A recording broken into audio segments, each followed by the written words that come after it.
Hello there. My name is Ken, and I am the host of the Ikon Stahab, or the Brethren of Gold in English.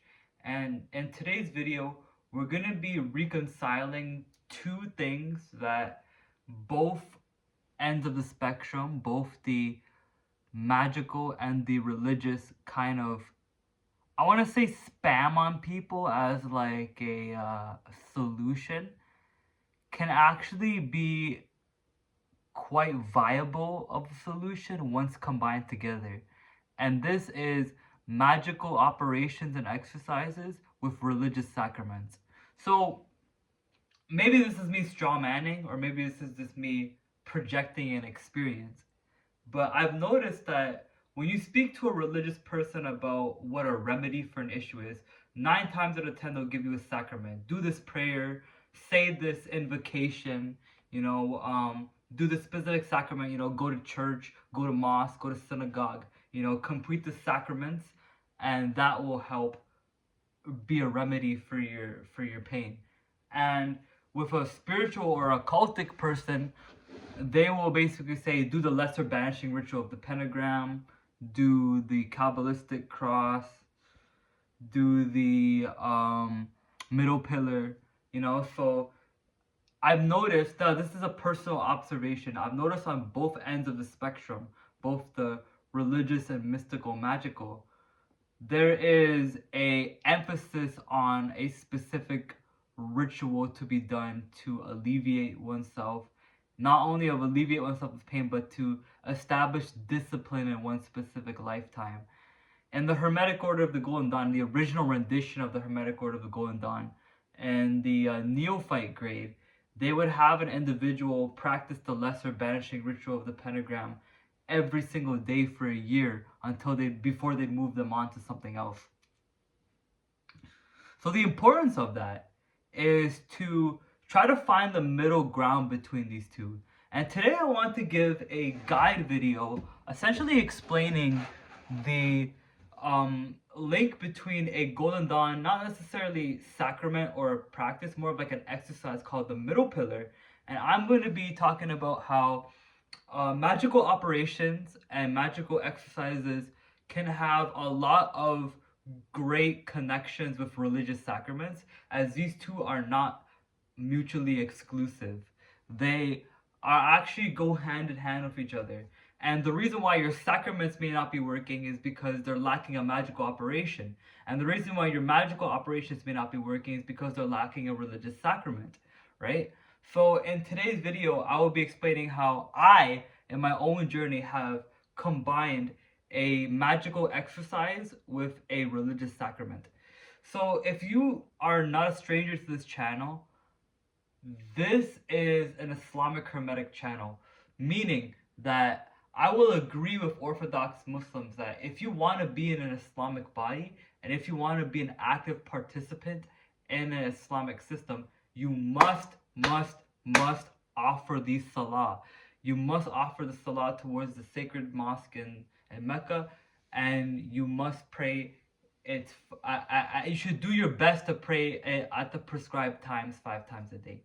Now, it's been a while since I have read all 5 prayers in a day. I'm not, to speak the truth, I will most read 4, but I've been trying my very best to get all 5 of my prayers. And one of the ways I have instilled a discipline or an affinity to get my 5 prayers in is by combining it with a Golden Dawn exercise called the middle pillar. So after I offer my salah, I'll do a sitting down rendition of the middle pillar. Ye Yod He Vav He Elohim Yod He Vav He Eloah Videat Shaddai El Chai Adonai Haaretz. So in this specific ritual, I basically conclude my salah with this ritual. Why is that? Why this specific ritual? It has to do with the context of why salah is done, and what it means to be in an Islamic body. So there are 5 total grades or movements in the middle pillar. And today I will be giving a guide video of how the 5 grades of the middle pillar have to do with the 5 pillars of the Islamic faith. Ready? Let's get started. So when you pray Salah, one of the baseline chants that you do while praying Salah is the Al-Fatiha, the opening of the Quran. And in the second last verse of Al-Fatiha, you say Ihdina Sirat al-Mustaqim, which is guide us to the straight path. Now, the straight path is the middle way. It's the middle path. It's the path between extreme indulgence and extreme conservatism. Actually, I got those two reversed. So, extreme indulgence and extreme conservatism. So, finding Sirat al-Mustaqim is all about finding balance. And doing the middle pillar post-praying Salah is a fulfillment of aligning oneself with the middle pillars or the middle path or the Sirat al-Mustaqim. So when you're praying Salah, you're outwardly asking, you're outwardly seeking Sirat al-Mustaqim. And when you do the middle pillar, you are inwardly actualizing Sirat al-Mustaqim. Second of all, now we're going to get to the meat and potatoes of the video, and that is how every level of the middle pillar, level 1, level 2, level 3, level 4, and level 5, have to do with a pillar in the Islamic faith.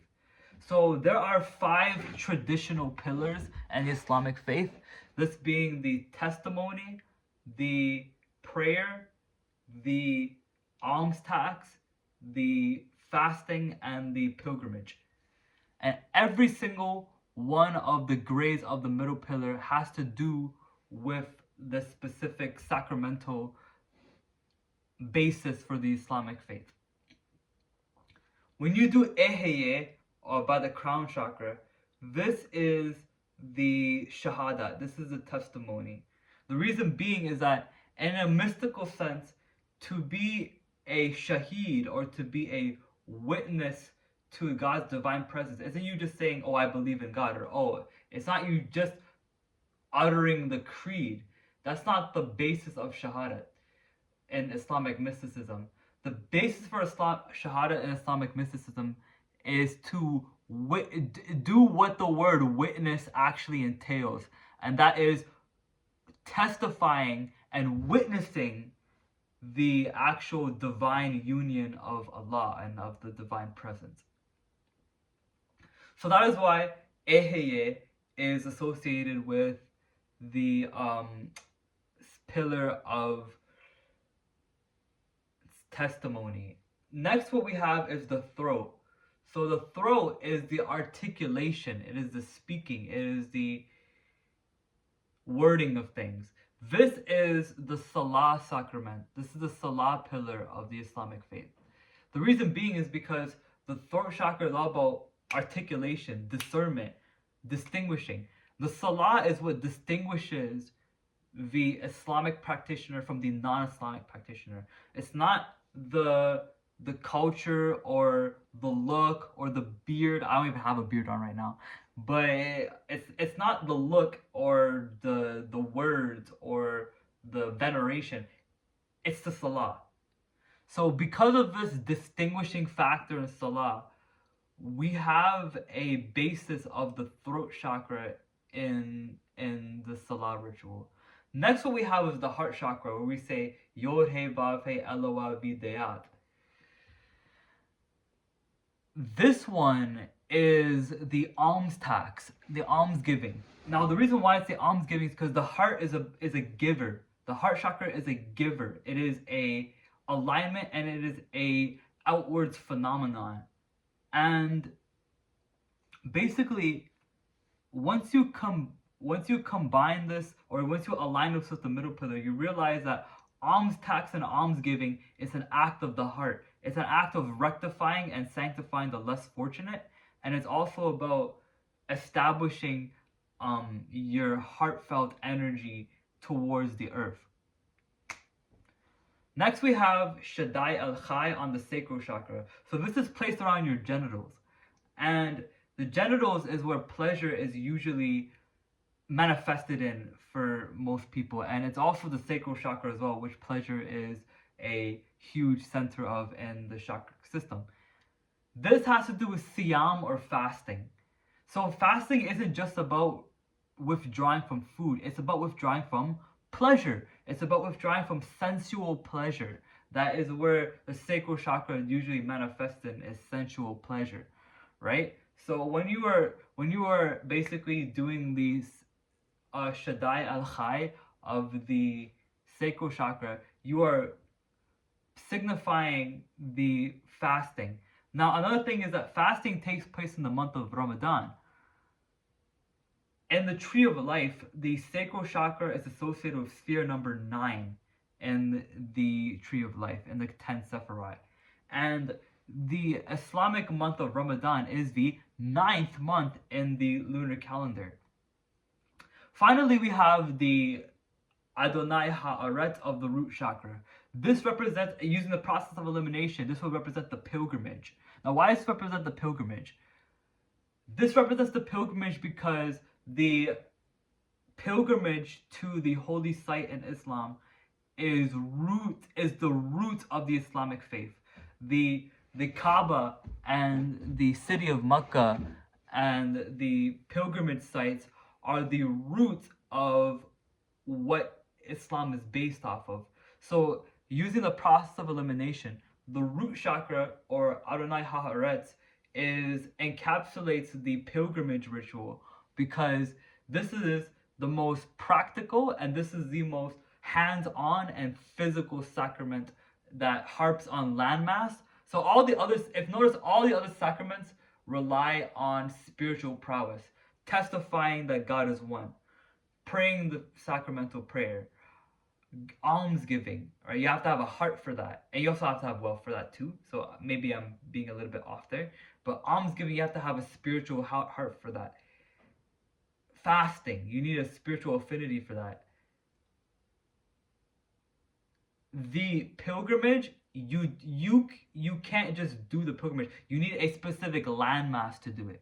So because of that, it only makes sense for it to be rooted in the earth sphere of the tree of life. That's the video. Basically explaining how, and this exercise should be done after you offer salah. It's a very, very powerful combination. So what you're gonna do is you're gonna essentially, once you finish the final sitting of the salah, when you go Assalamu alaikum wa rahmatullah, Assalamu alaikum wa rahmatullah, you're gonna say astaghfirullah, astaghfirullah, astaghfirullah. This is a sunnah practice of what the Prophet ﷺ did after he finished salah. And then after you enchant yourself with istighfar, or seeking forgiveness, what you're going to do is you're going to basically establish a space around you, and then you're going to do He Yod He Vav He Elohim Yod He Vav He Eloavideyat Shaddai El Chai Adonai Ha'aretz. And then what you could do as a special consecration afterwards is you can do this one Ruqya spell, and where you recite chapter 112 of the Quran and chapter 113.